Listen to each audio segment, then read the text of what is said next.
because a lot of times spiritual entrepreneurs have this icky belief that money is bad and having money would mean that they're not spiritual. So a lot of people are only selling what they think people can afford or what they can buy. What that ends up doing is it ends up limiting what the transformation of the offer can actually be.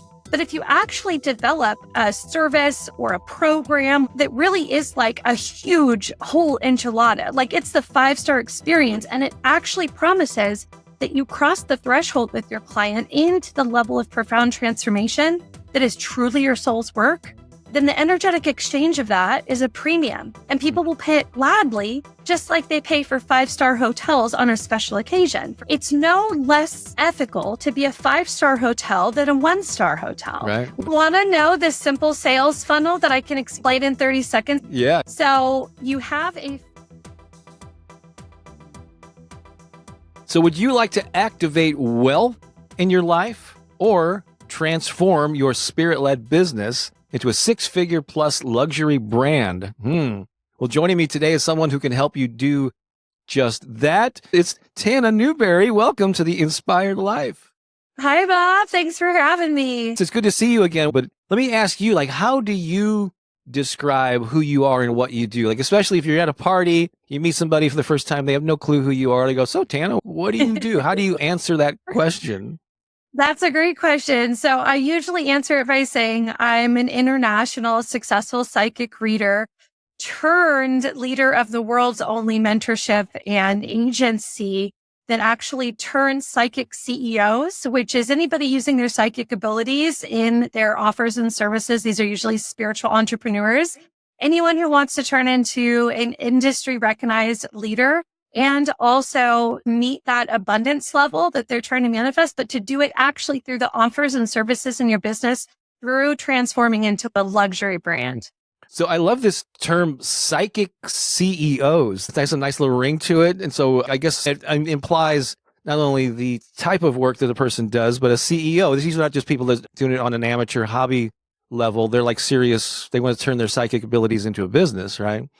Yes. I mean, I have a sign behind me. I don't know if you, this way, divinely driven. That's my only qualification. I say psychic CEOs because intuition is really using those special abilities for your inner world and for yourself. That's really the meaning of intuition. So anybody who's really using the version of their intuition that they would use on themselves, but outwardly in their services for their clients or for their following, I call that psychic. And so this is, yes, readers like me, but also healers. We're talking about intuitive coaches. We're talking about anybody who's really spirit-led in what they're offering to the public. And also I have a prerequisite that when someone comes into my world, they're going to be very divinely driven because they have to understand the value of their mission and their vision, and they have to really want to expand it to its highest, fullest potential, because that's what I'm really about in my work. And we do no less than that. That's awesome. I can sense your enthusiasm and commitment for what you do. And so I'd love to know how you got into this, because you work with those people like spiritually led. How did you, what's your story that led you to do this work? Do you describe yourself? Have you had as in one of those categories too? Or just curious, what led you to this? Yeah. A quick trigger warning. I'm going to talk about addiction for a minute. So in my early 20s, I never identified when I was young, as a psychic. Sure, I loved watching movies about witches, and I loved everything about the space program, and often wondered what else is out there. I think I identified really as a child psychic, as a lot of my clients actually have had their abilities well present since they were much younger. But for me, I had a hard time in my 20s, and I actually tried a drug one time, and I ended up suffering from a severe drug addiction, which will come back around in my message later is why I'm bringing it up here. But I struggled for about 2.5 years, and I actually had an overdose experience. And in that moment, I had my first psychic awakening as actually my great grandmother came to me and spoke to me and said, "It's not your time. I need you to come back to your body. Things are going to be different now, and I'll be here to help guide you." After that moment, I shortly after got clean and sober. So it actually saved my life. But then it started to turn into what's real and what's not real here, because I'm feeling like something new is happening to me. I started really knowing that my psychic abilities were present. And I went on a little investigation in my first year, clean and sober, which many people do that have a similar story as mine, to figure out really what was what. Like, did I really break my brain, or is something very real happening? What I ended up doing is finding someone who had their own metaphysical store and really believed in my gifts. And there I was really, I wasn't in a bad place. I was actually in a good place. And she gave me my first gig being a psychic reader professionally. And for the first 10 years of my career, I focused mostly at mom and pop metaphysical stores, coffee shops, these kinds of things. And I really built my psychic reading skills and started teaching psychic development at that point as well. So that's where the psychic stuff started online. Yeah. When you think of psychics, there's a category that includes tarot card readers and palm readers and tea leaves and all this stuff that I had a minimal direct experience with. But you think of them, being like psychic fairs, and you don't think of them as like luxury brand, that level, but you have taken it there. Because I know you've also been a student of personal development, and you mentioned that you've attended some Tony Robbins things. So tell me about your personal growth, and especially how you got into this business. Yeah, the recovery, congratulations on that, and how you recognized and developed your own gifts, sort of sharing that with others. But there's more to this story with your personal growth, and especially how you got into the business and the branding side of things. I'm curious about that. I was always early on, before the story I just told, when I was really young, I had a job that I did very well in sales. And they taught me, like, every Monday for 8 hours would be like sales and negotiation training. And believe it or not, this job was actually very, very much integrity. So it wasn't anything manipulating. And so from an early age, I was already exposed to the idea of making money, having great negotiations, having a great offer, having a great way to speak about it. And money was never a bad manipulative thing for me. And I think that's something that later in my career, I know now I help break down for a lot of light workers, but I'm skipping ahead. So yeah, I very much loved personal development. I loved the idea of marketing and sales. And so I went to my first in-person conference. I don't know if anybody knows Brendan Burchard. I just love him so much. I've been following him for years, and we met at the Hay House conference that was in Phoenix recently. He was one of many great speakers. And you and I met randomly when I sat down next to you and another woman at one of the breakout sessions, and we struck up a friendship that ended up, we went to breakfast together and took you to the airport. That's my wife and I. And then we saw you in Florida. But Brendan was there. My first time seeing him live, and he's a powerhouse. I guess his brand is like the high performance coach. He was a big part of my story in the beginning, because here I was, a psychic reader with a vision that I could do more, impact more. I could present more. I could be more. I think a lot of people that I work with today, they also feel that way. They see as someone on stage, like Gabby Bernstein or whoever speaks to them. I have a friend who's more of a coach who just kind of uses her intuition and her life coaching. And her big vision is Mel Robbins, right? She sees Mel Robbins on stage and she says, that's my destiny. And so for me, I had this idea that psychic business could be more than just being at a mom and pop store. So I went to my first conference, which was Brendan Burchard's, and he taught me a simple sales funnel that I said, I see my psychic business in this. So it evolved then to bring my business online and to really figure out how to be successful as a psychic online. And then fast forward a few years later, I'm implementing group one-to-many programs because I realized to expand my reach, there was a time and money exchange glass ceiling on just doing one-on-one readings. So I evolved. I said, how else can I make an impact with my gifts and do the thing that I want to do in the world and impact the world the way I want to? I wanted to help light workers wake up. How do I do that and really make it scalable? So I started one-to-many offers. Then when I started to realize that my calling was even furthermore to really put wealth in the hands of light workers who would be completely supported and over-resourced, thus creating charitable impacts, a bigger splash where their work and their healing is getting out to the world. We're actually creating the world we want to live in on a totally different scale than if we just work one-on-one with clients. And that started birthing my way of really figuring out what does wealth look like in the hands of light workers. And that was the beginning of understanding the potential of a luxury brand in psychic business or spiritual business. As you may know, I've published 16 books over the past 30 years. My earliest books came out back in the 90s. And my initial niche for many years was music marketing. I created these books on music marketing specifically for independent artists who wanted to go the DIY route. I rode that wave. I was early on the internet. And I remember a lot of people telling me, oh, musicians, they don't have money. You're never going to make much with that. I didn't listen to that. And I said, I'm going to find a way. There's a small percentage of these. At least they'll go buy a $20 book. And they started buying them in bulk. And then I would offer programs and services and found that there was a way for me to serve that audience and make a living doing it. And it's a similar thing. Psychics, people in that realm are often viewed as kind of a low tier as far as their financial abilities, right?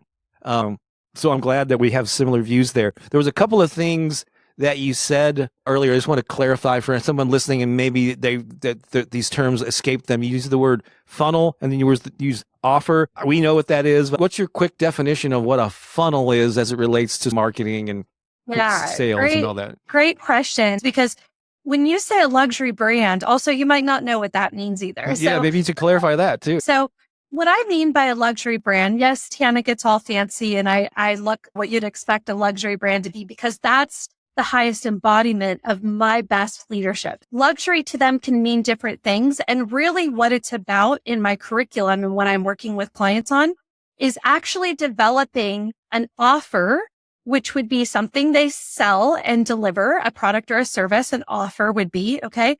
But really what we have is an offer that is a 5-star world-class experience. So a lot of people in the spiritual entrepreneur space are only selling what they think people can afford or what they can buy. And what that ends up doing is it ends up limiting what the transformation of the offer can actually be.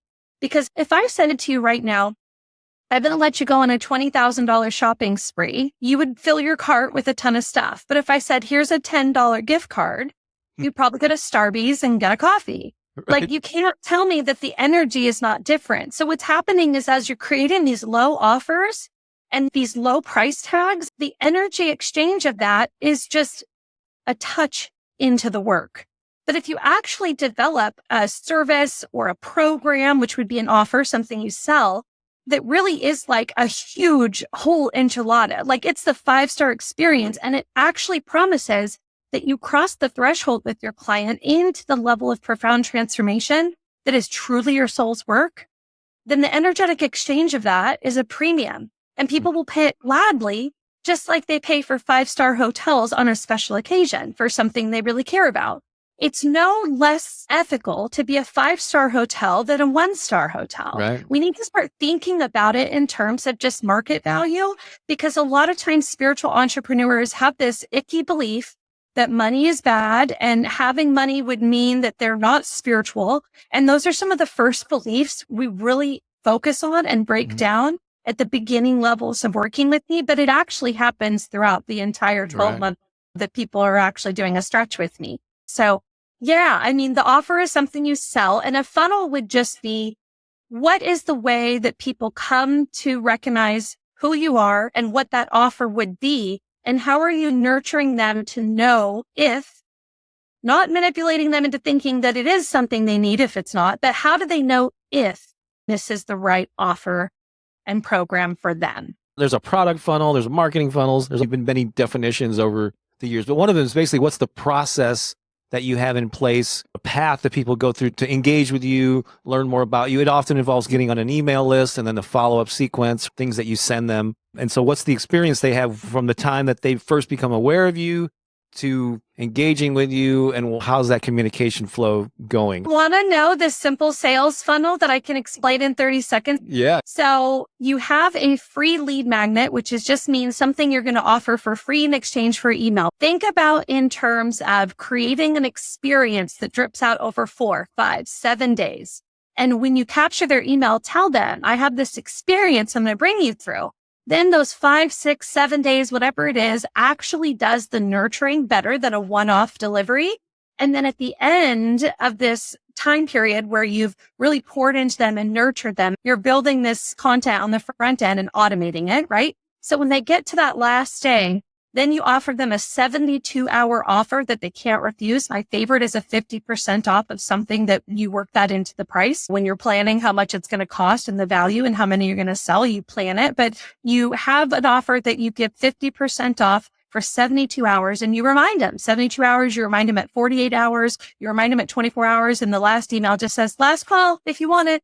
Wow. I did that my first time and made my first 10K online with that simple sales funnel. Wow, that's amazing. Because typically, so many people don't even start an email list to begin with, but the bare bones is, they have a lead magnet, which is basically something free that you're giving away. It could be a PDF, it could be a checklist, it could be a video, it could be an audio. It can take any number of forms, or free webinar or something like that. But you give them the thing, and then they get on your list, and then you just send them your weekly broadcasts that go to everybody. We used to call it an autoresponder series back in the day. I don't think that term is quite as common now. But I've been using these things off and on for years. But what you're saying is you have this 1 week sequence of maybe 3 or 4. How many emails would you say? I mean, all of my work and what I mean by a luxury brand, Bob, can be summed up in this idea of go the extra mile, be extraordinary, create a 5-star experience, create a world-class experience, create something that is above and beyond the average person that's also in your industry doing something similar. Like, go further, step into your leadership, transform them better, give them the result faster, easier, more fun, more luxurious, whatever it is for you when you're rising to that level. So instead of thinking of a lead magnet as a simple PDF download, think about it as an experience, a journey that we're going to take, and then deliver this journey over 5, 6, 7 days. I had a client recently who had written a book and it had 13 chapters. And she said, oh, that's too many. And I said, why? That's amazing. If you have 13 reasons to be in someone's inbox, the moment you develop a relationship with them, they're going to fall in love with you. And this is, believe it or not, even if they do or don't open those emails, you're already building trust by showing up and saying what you're about and saying what you're capable of. So even if they're just looking at the emails and they don't even open them, there's still some effect of that nurturing that's taking place, which is like the brilliant, beautiful thing. But it's all distilled down to rise above the average way people are doing things. And they're usually limited because the exchange, if they don't have a premium priced offer, only allows them subconsciously to energy exchange less, which gets a result less, which makes customer satisfaction less, which makes the ability to scale your business less. So if you approach everything from this mindset, it changes the game. I love the way you're saying rise above, deliver more value, deliver an experience so people feel something and they have an emotional, response, or they get a quick win too. That's another thing. You can give them a little quick win, then they're going to go, oh, what else can I get from this person? And also, luxury brand doesn't mean being like the Kardashians, right? That's not what you're talking about. And having the filters on Instagram and all that. It's more about raising your game on what you deliver. So let me ask you this, because a lot of people, as you mentioned, like whether it's musicians or people in the psychic, spiritual realm, they tend to undervalue and underprice things. And that's something I struggle with. In each new level, you never like arrive. Like each new level you get to, and you get, oh, I'm comfortable offering these prices. Oh, I need to offer more. You got to get used to that next level. But tell me your personal experiences. Did you struggle with this too at a different point in your life? Yeah, I'll be honest. I always knew that money wasn't bad.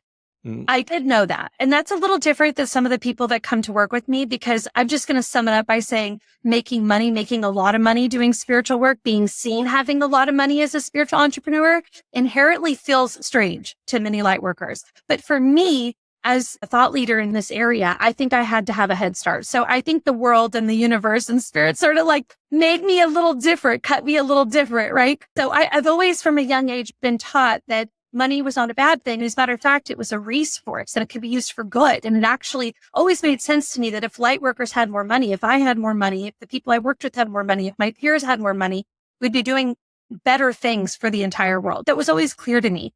But in the beginning, I didn't just have a brand like I have today. This was an evolution. And you know where it started, Bob? Ever since I started really working with light workers in the space as more of like a business mentor, someone who's really going to get into their business, and not just someone who like was a psychic, I started really going to sleep with the same prayer every night. I would just pray to spirit guide, whatever. And I would just say, light workers need more reach. They need more impact. I want to help them. and I know they struggle with money. And if they had money, they'd be able to do their job better. Please tell me how to make them money. And actually, my evolution in my business, I think, has been the answer to my calling that I asked for in those prayers. So it was really clear to me that even though I had my background of struggling, I was perfectly positioned to be able to be a trailblazer and break the mold here. I got to be honest, Bob, my message is sometimes very triggering for light workers. They see me over here and they see me talking about making money and they have to reflect inside, but it's actually not about me. I'm here to trailblaze that path where we can be resourced, because I know when we're resourced, we do better things with the world. Like my business, for example, we have charitable causes that we donate to because we're working with overflow. And I'm actually able to today contribute to drug and alcohol counseling for homeless around the entire world. And why wouldn't someone that's a light worker also have some of the same dreams as I would to make the world a little bit more like the world we want to live in? Like, why would it be bad to have good people with money who would do good things with money? I just never saw the disconnect there, even though some people subconsciously have a knee-jerk reaction to that. Yeah, that's awesome. Thank you for sharing all of that. I'm going to ask you a question about how your clients in particular struggle with this asking for what they're worth, and some other thoughts on that. Real quickly, do you think of yourself as a creative entrepreneur or a heart-centered business person? Perhaps you're a musician, author, artist, or performer. Or maybe you're a coach, teacher, or energy worker. Or you just have an inspired message you want to share with more people. If this describes you, I invite you to join the Magnetize Your Tribe community. This is where you'll learn how to attract perfect, soul-aligned fans and paying customers without feeling spammy, boastful, or overwhelmed. I'll share the principles that allowed me to grow my YouTube channel to hundreds of thousands of subscribers, and the lessons I've learned from publishing 16 books, attracting a sizable online following, and being self-employed for the past 20 years. Just visit bobbakerinspiration.com/heart, and it's free to join. That's bobbakerinspiration.com/HEART.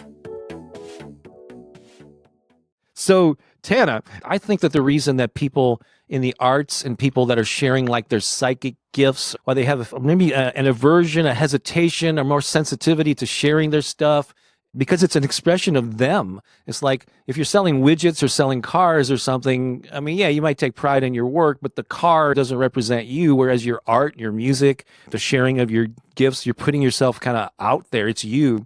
And so there's more sensitivity around this. How are people going to perceive me if I'm asking for too much money? So when you're working with your clients who I'm sure are struggling with these things, what's some advice that you give them? And also let me ask you, maybe I'm comfortable going from $100 an hour in coaching to 200 or 250, but to jump from 100 to 500 or 1,000. Oh, so what do you think about like ratcheting up or doing this in a ladder type of situation as opposed to making that big leap? No, this is a great question, Bob, because I think what people think raising their prices or having a premium offer is about is just slapping a hefty price tag on it, just changing the dollar amount. I think that's what people think it is. And that's why they inherently feel like, isn't that manipulative or dishonest or something like that? Mm-hmm. But that's not what it's about. It is about putting a different price tag on it, but it's actually about elevating the offer as well.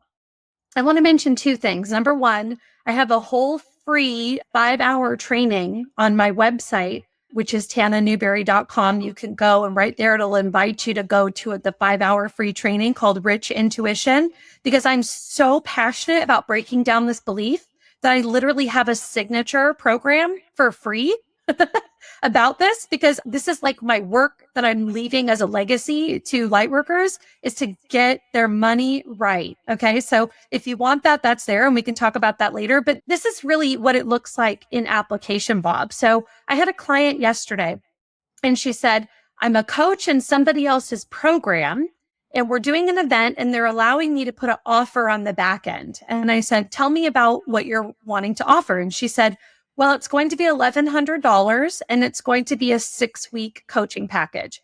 And I said, okay, how did you come up with $1,100? Does that energy feel right? And she said, that was the minimum that we could charge. I imagine the owner of the event doesn't want everybody underpricing her own stuff. So there was like a cap at 1,100. And I said, okay, how many other coaches are there and offering something at $1,100? And she said, there's 12 other coaches that are going to be there, all offering an $1,100 offer. And I said, I'm going to give you some advice here because that's why she's in my space. I said, let me explain what we need to do in this situation. We want to differentiate ourselves from the other 12 coaches, not just because you are a bang up killer coach, but because when someone sees your program, and sometimes it's not even just about making the extra dollars, it's just about shifting the perspective and the up level that you bring. So I asked her, if you charged $1,800, what could you add to your offer beyond what other people are adding to make it a no-brainer that this would be worth $1,800? And she decided instead of one-on-one coaching, which was what everyone was doing for 6 weeks, she was going to add a group element. And I said, that's great. Now, do you feel that the energetic exchange for your time and energy and the transformation possible with this new system, this new offer, can be worth $1,800? And she said, yes, but I think people will buy the other ones. There's so many options under. And I said, people, when they walk into the room and do an hour of coaching with you in this event, they're going to take you more seriously than everybody else because you're the one that's a bigger leader in the space. Because that money and that energy exchange, it's not just about the money, you guys. It's about the actual energy that's brought. It's about that offer that got up leveled, the level of leadership that you are responsible to bring for someone paying that much, and the price itself. It all raises the entire frequency and the bar of what it is that you offer. And this is what I mean by luxury. And so I said, if you differentiate yourself by actually placing yourself above on the money spectrum, above on the offer spectrum, then when you walk in the room, they're all going to pay attention and not miss your free talk that you're going to pitch your offer because your free talk is more valuable than everyone else's. And I said, it wasn't even a lie because we literally made it more valuable and you're going to step up in a way that's more valuable. So the money is just one part of what the value is. It was interesting when you have all those psychics were given an opportunity, like all of them picked the lowest possible price that the person hosting it wanted to do. So that just shows you it's widespread. So here's a question that I have, because I've seen this mistake done self. So when you're encouraging your clients or anyone that's listening to this to up level their offers, you give more value, you're going to feel better about the price that you pay. But I think, can't people go overboard with that? Can't they offer too much? Like sometimes, like the mistake that a course creator will make, that I made early on, is you feel like you got to deliver the kitchen sink and everything there is to know about this topic. And sometimes when you give people too much, it overwhelms them to where they don't get success. So actually simplifying the process that you take people through so that they actually get the result and then truly benefit from it is actually paring it down to the most essential. Because there used to be this thing back in the old direct mail days, back prior to the internet, called the thud factor, whereas you could pile everything in these huge binders and it could make a thud when you threw it on a table. But I think these days, though, people want something simple and fast. So how do you navigate that with keeping people from trying to over deliver but still create that experience? Great question. So over delivery is not about more stuff. Yeah. Over delivery is about a better world-class 5-star experience and also better results. And that doesn't mean you have to have more stuff. Okay. In this case, with my one person, one way to help them get a better result than working one-on-one was to give them peer support. So that made sense. But it's not about stacking a bunch of classes or trainings. It's not about that. The same rule applies, right? We want to make sure that when you're trying to reach a goal, like back in the day when people were first writing ebooks, they thought that they had to write this big, long ebook to be taken seriously. When you end up finding out that the shortest ebook that gets the best result is actually the winner. People don't care about the length of your program as much as they care about the result. So put the result first, make the simplest road to that Rome, your MO, and just focus on making the experience more powerful as they're taking that journey, not really just stacking stuff. That's not really what it's about. But I see the misconception. Yeah. Yeah. Yeah. Can you just give me like an example of someone who's like an energy worker or a spiritual entrepreneur and how they can offer that luxury? But what are some of the things that they can offer to up level and make that a profound experience that you're talking about? Mm-hmm. So it's also common to have a couple of different types. Okay, so we met at Hay House, right? Mm-hmm. Let's talk about Colette Baron Reed. She has a program. I don't know all the nuances of it, but she's got a high level program that includes group exchanges for a certain amount of time and then ends with like this global trekking. I'm not sure like where in the world they go, but they go somewhere fancy and they do this retreat at the end of it where everyone can meet each other. Now, access to her comes at a premium. Access to her comes at a premium because she's got a lot of offers that are accessible for people who just want a little bit of her and the buy-in is less and the energy exchange is less. But for people who are like, shut up and take my money, I want to be in your space. And this is often what luxury offers are about. People are motivated to be in your space. What did I tell you about people wanting to be your best friend, Bob? I said, if they love you and they're your super fans and everybody has them, okay, even if you have a very small audience or almost no audience, you already have people in your life who are your super fans. It's just a phenomena that occurs, okay? So if your super fans want proximity to you and you say, hey, let's spend a great time and let me pour into you and create this massive result in this area that we're dedicating our intention to, then that premium experience will result in the energy exchange, the cost, meaning more cash money. And I want to make sure that everybody understands. You do every day. I know you're watching Bob's affirmations I know you're watching them because I see how many views he has on his. A lot of people. I'm so blessed. Yes. A lot of people out there who inherently know that they would feel supported and feel good about having more wealth, more abundance, more financial monetary support. Yet they're afraid to make an offer that would be the exchange of that. And so the idea is just to find what really is the special factor of the things you offer. Like for Colette Baron Reed, it's access to her, right? In a group where she sees your face and knows your name as opposed to just going live and letting you see a broadcast. And then having this in-person immersive event, that's a very powerful, very high transforming, like that group is so tight knit and they have this spiritual experience and journey that they walk together. That's a 5-star experience. So it's priced that way. On the spectrum of where her offers fall and what the prices are, it's priced that way too, because that is the energy exchange for that experience. I love the way you describe it as a 5-star experience. I rarely heard that in the psychic world or in the energy worker field. The words that you choose to describe what you do also set you apart. It's part of your brand, right? Yeah. Let me ask you about this real quick. I guess a couple more questions and we'll wrap things up pretty quick here. But this is like, as I understand it, it's what seems to be a typical path that people take when they offer something like psychic readings or anything that can be done one-on-one. Quite often, like if you're new, you have no audience, you have no following, but you want to offer this service. Quite often, the easiest way to start is to offer like one-on-one aspects of that, whether you're a coach or, guitar teacher or whatever, because people want that individual hand holding. And so you start making money, you start actually interacting with the people that you want to help, and you get a firsthand account of what they struggle with and how you can help them. But then that's not scalable. You can only do so many of those. And after a while, you tend to get a little burned out on maybe, unless there are some people that really thrive with that one-on-one, but I know I can only do so much of it, and sometimes I have to take a break from it. So the next step up is the group thing. You talked about one-to-one versus one-to-many, and then I like the passiveness of creating content and just getting it out. I have this phrase, you've heard of passive income stream? I talked about your passive inspiration stream, where for decades now I've been creating content that I put out into the world, and while I'm sleeping, people are benefiting from it and having these aha moments and these insights, and I'm not even aware of it. But because I put it out there, so there's many ways of reaching people, but you can monetize those in different ways. Same thing with an online course. People purchase it, self-guided. You don't have to be there. So would you agree or see this evolution of one-on-one, then the group, and then they kind of evolve from there? There's a lot of great ways to, like you mentioned, passive income or like content creation and attaching like a price. Let me explain something. We're all capped in one-on-one because it's time for money exchange and there's only so much time. So let me break it down for you. In my first 6-figure years as just a psychic doing one-on-one readings, I would do 10 readings a week, which is 520 readings a year, give or take. Okay.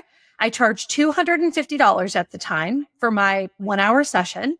And I also knew that half of my readings the whole year came in from my lead magnet or flash sales at 50% off.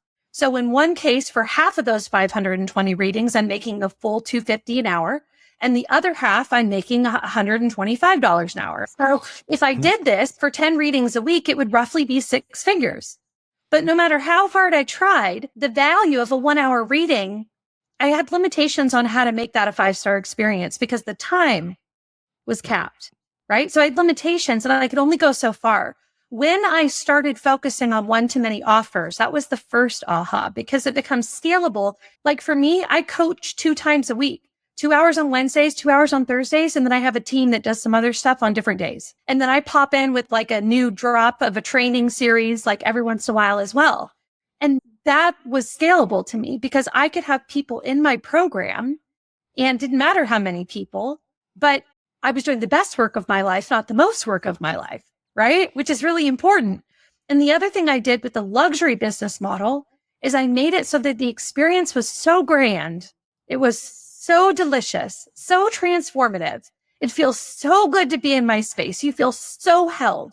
My clients, their businesses are my businesses. They have me on speed dial. If they need something, if they get a chance to be on PR, we're there planning it. Like their business is my business. Like currently my business runs in multi 6 figures by only having less than 20 of these luxury clients. And the reason why is because I'm doing the best work of my life with them, not the most work by doing less work with more people. So when I work with people, I'm actually teaching them to take the people that truly want the moon with you. The moon, they want you to take them to the moon, right? I teach them to find those people, speak to them, have an offer, and then do the best work of your life with people that really are going to take what you have to teach them and get the absolute best result from it. So it's kind of twofold. Yes, there is that passive income and scaling by breaking out of the time money exchange, but then there's also different nuances to do that. And the one that I love, which is my favorite, is the luxury offer that really is the high experience. Another way would be content, passive income, making a one-to-many offer that's not attached to your time in other ways. Well, as you mentioned, when you were talking about Colette Baron Reed, that the closer you get to her or any expert, there should be a premium that comes with that to make it worth that extra cost. You said you do really well with just, like you said, 20 or less clients at a time. Of course, to be able to get those 20 clients, you've got to make a lot of people aware of you. So I'm just curious, like, what are you currently these days? What are you doing to create awareness, draw your ideal potential clients to you, whether it's on social media or, what are some of the techniques that you're using to just create awareness? That's the first step to marketing and running a business. People have to be aware of you before they can come to know, like, and trust you, before they spend money on you. So what are you doing in those realms? So let me break it down for you. I don't have very many followers. I've got like 15,000 followers on my Instagram, and that's where I'm most active. You'll find a few thousand followers on YouTube. You'll find a few thousand followers on Facebook. And Instagram is where I mostly show up. There's 15,000 people there. I only have 20 people in my program right now. So even if you only had 1,000 people, 500 people, or 100 people, how hard would it be if you're making the right content, speaking to the right person is following you? How hard would it be? It's not that hard. I want to break down the belief that you have to be famous to become an industry leader who's abundant, like actually really, truly transforming people's lives and becoming a leader in the space. The first thing I would say is you have to embody the level of leadership that is the offer you want to make, have the right offer, embody that level of leadership, show up in the world and on social media as that person.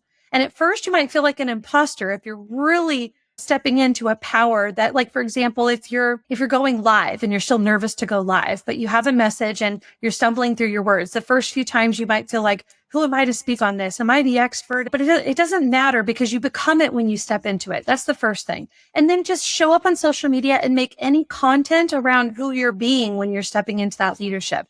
For me, when I stepped into the level of message that was really, really connected to the highest timeline, the highest idea, the highest version of my mission I could imagine, and I started talking as the leader of that mission, that's when your content becomes magnetic.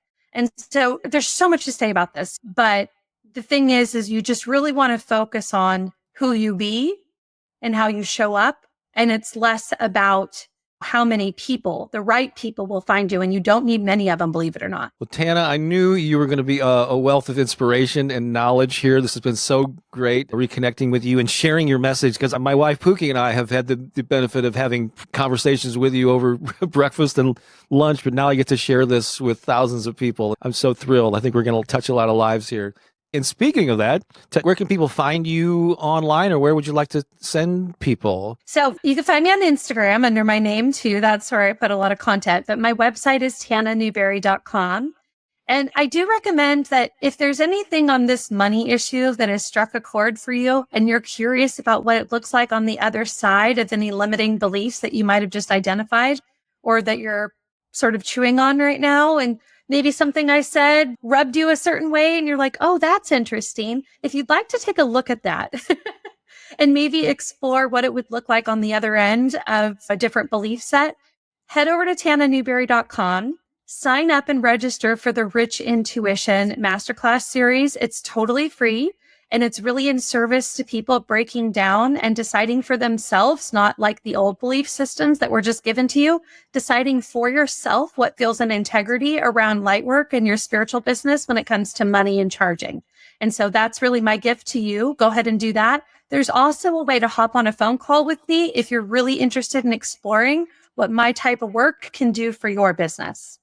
That's awesome. And for those that maybe who are listening and the audio version of this, your name is spelled Tana, Tana, and Newberry is Newberry. Well, this has been great. And I want to encourage you, if you enjoyed this interview, this is the first of many. And so wherever you're watching, this will be on my YouTube channel. It's also going to be on a couple of different podcasts that I have. So wherever you're consuming this, please make sure that you're subscribed and keep an eye out for more of these interviews in addition to the other stuff I create and get out into the world. Thanks again, Tana. This is awesome. Appreciate it. And let's stay in touch. All right. Thanks a lot.